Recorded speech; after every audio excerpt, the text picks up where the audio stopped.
तुला आठवतंय का उत्तरा, आपण जेव्हा हे घर घेतलं आणि हा टेरेस बघितला, हो हा टेरेस बघूनच आपण घर फायनल केलं अगदी. आणि त्या टेरेसला एक सुंदर डेकोर करायचं खूप दिवसापासून म्हणत होतो. हो ॲक्च्युली सगळ्यात पहिले सुरुवात झाली, झोपाळा घेतला आपण.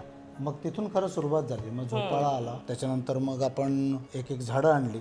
आणि मग ते तुळशी वृंदावन आपण आणल्यानंतर आपण मधुराला म्हटलं की आता बास, आता आपण हे पूर्णपणे सजवूया. आणि वाव, म्हणजे मधुराने इतकं भारी काम केलंय त्याच्यावर. सुंदर की आमच्या स्वप्नातलं टेरेस आम्हाला करून दिलेलं आहे अगदी मधुरा आणि ओतारी आर्किटेक्ट येस. या फर्मने. आणि आता तर म्हणजे फारच भारी दिसतं हे सगळं. कल्पनेतलं काय म्हणतात सत्यात चित्र उतरलंय. सत्यात उतरलेलं आहे असं वाटतंय कुठेतरी.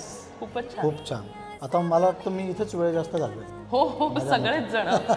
टेरेसची डिझाईन, नंतर हे 2 लांबण दिवे, त्यातला तो गणपती. आपल्याला वाटलं नव्हतं खरंच की मधुरा जेव्हा म्हणाली की हे अगदी 2-4 दिवसात होणार आहे, तर आम्हाला वाटलं होतं की काय म्हणजे जादू चालले का काय चाललंय नक्की.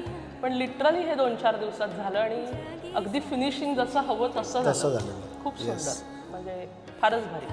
3D design to finish product, अगदी. No change. नो चेंज आणि उलट जास्त एनहान्स झालंय ते. येस. सो थँक्यू ओटारी आर्किटेक्चर आणि मधुरा आणि तिची पूर्ण टीम. फार सुंदर काम केलं तुम्ही आणि खूप खूप खूप धन्यवाद. आणि मनापासून खूप साऱ्या शुभेच्छा. अशीच खूप छान छान कामं तुम्ही करत राहा. आणि आम्हालाही आम्ही पण सगळ्या मित्रमैत्रिणींना आता तुमचंच नाव सांगणार आहोत. Thank you so much and all the best to all your future endeavour. Yes, thank you. खूप खूप धन्यवाद.